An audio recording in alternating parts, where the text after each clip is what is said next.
नमस्कार, मैं हूं आपके साथ सोनिया चौहान। हिमाचल प्रदेश की खबरों में आप सभी का स्वागत है। रुक करते हैं खबरों की ओर। शिमला में राष्ट्रपति द्रौपदी मुर्मू अपने 5 दिवसीय दौरे पर पहुंची, जहां राज्यपाल समेत मुख्यमंत्री, विधानसभा अध्यक्ष और मंत्री धनीराम शांडिल ने उनका स्वागत किया। और बता दें कि राष्ट्रपति के दौरे को लेकर पुलिस छावनी में तब्दील हो गया और वहीं जहां से भी राष्ट्रपति का काफिला गुजरेगा, सुरक्षा पहरा कड़ा कर दिया गया है और साथ ही यातायात व्यवस्था को बनाए रखने के लिए भारी संख्या में जवानों की तैनाती होगी और साथ ही रिज और माल रोड पर भी पहरा बढ़ा दिया गया है। और बता दें कि 1500 पुलिस अधिकारी और जवान सुरक्षा व्यवस्था में तैनात किए गए हैं। राष्ट्रपति 8 मई को वापस दिल्ली लौट जाएंगे और वहीं राष्ट्रपति मुर्मू 5 मई को कैंटोनमेंट एरिया कुफरी का दौरा करेंगे और 6 मई को केंद्रीय विश्वविद्यालय धर्मशाला के दीक्षांत समारोह में शामिल होंगी और साथ ही 7 मई को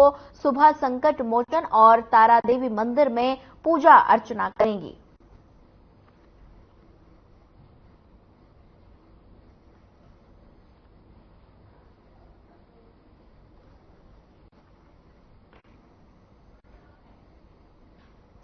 हिमाचल प्रदेश में जैसे जैसे लोकसभा चुनाव नजदीक आ रहे हैं, वैसे वैसे राजनीतिक पार्टियों ने कमर कस ली और अलग अलग विधानसभा क्षेत्रों के दौरे कर रहे।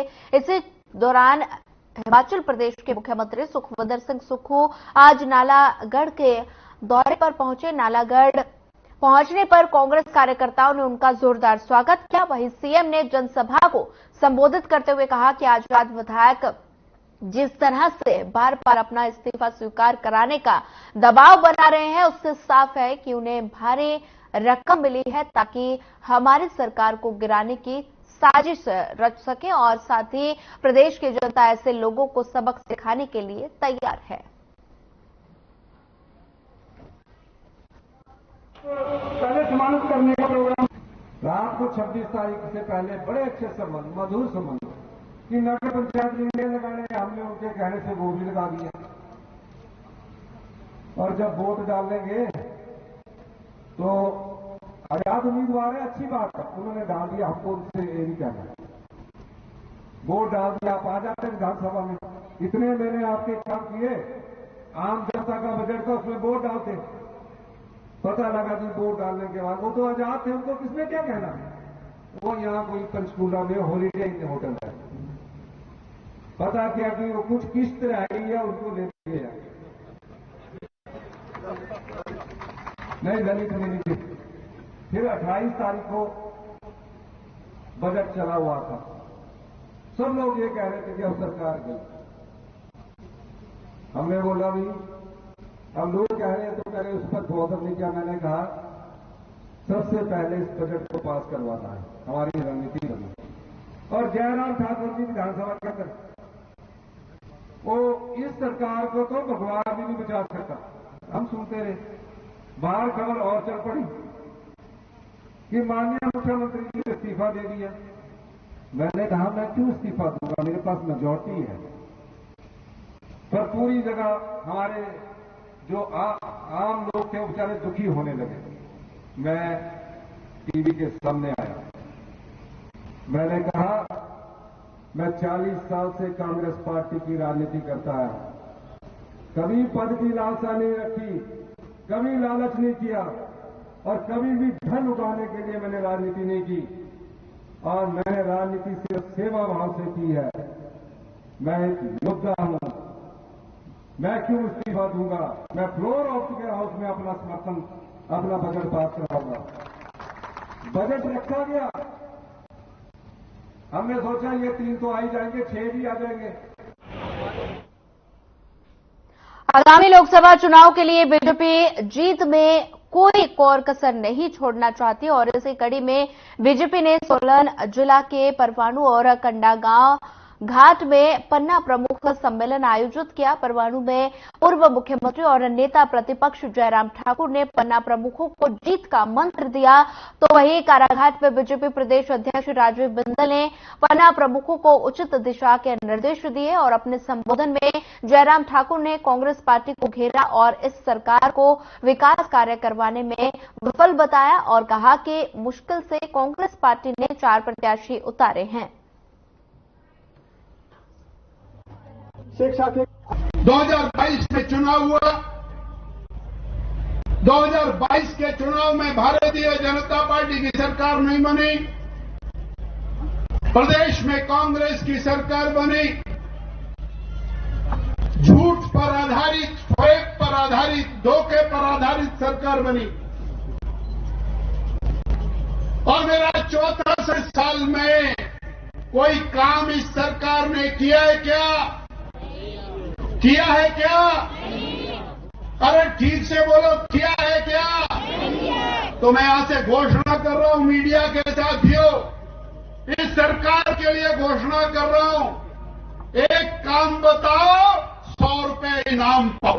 चारों लोकसभा सीट में बहुत मुश्किल से उनने 4 प्रत्याशी घोषित किए। 2 पहले कर दिए थे और 2 को घोषित करने के लिए बहुत जटिल प्रक्रिया के दौर में से गुजरना पड़ा। मुश्किल से अभी 2 दिन पहले घोषणा हुई। पार्टी का प्रत्याशी घोषित करने के लिए उसमें हमें कुछ सुझाव नहीं देना, कुछ बात कहने की आवश्यकता नहीं, लेकिन इतना जरूर है कि ये हकीकत नहीं है।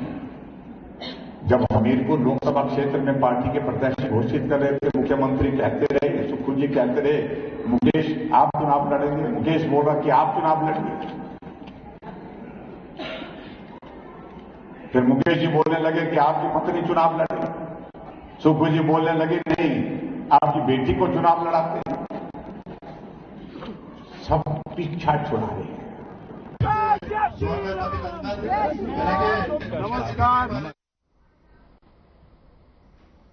कुल्लू में बीजेपी के मंडी संसदीय क्षेत्र के प्रभारी और पूर्व मंत्री गोविंद सिंह ठाकुर का बयान सामने आया। गोविंद सिंह ठाकुर ने कांग्रेस प्रत्याशी विक्रमादित्य सिंह से पूछा कि वे पहले ये बताएं कि उनके स्वर्गीय पिता वीरभद्र सिंह और माता प्रतिभा सिंह 3 बार मंडी के सांसद रहे। वे आज दिन तक इस संसदीय क्षेत्र को आदर्श संसदीय क्षेत्र क्यों नहीं बना पाए।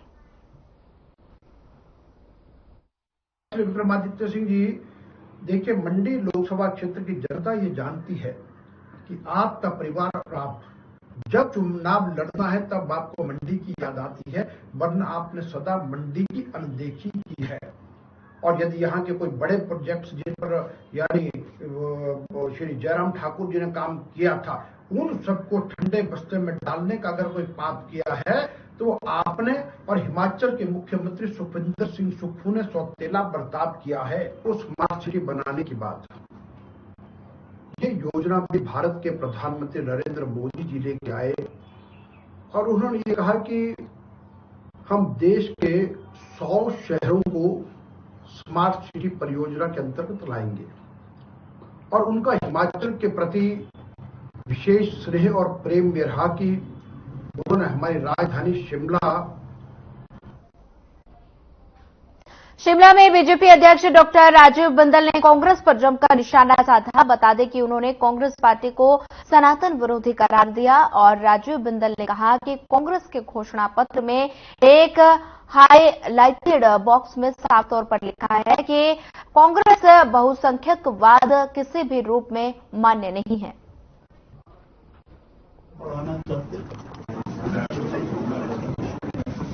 तो बहुसंख्यक का अर्थ है हिंदू,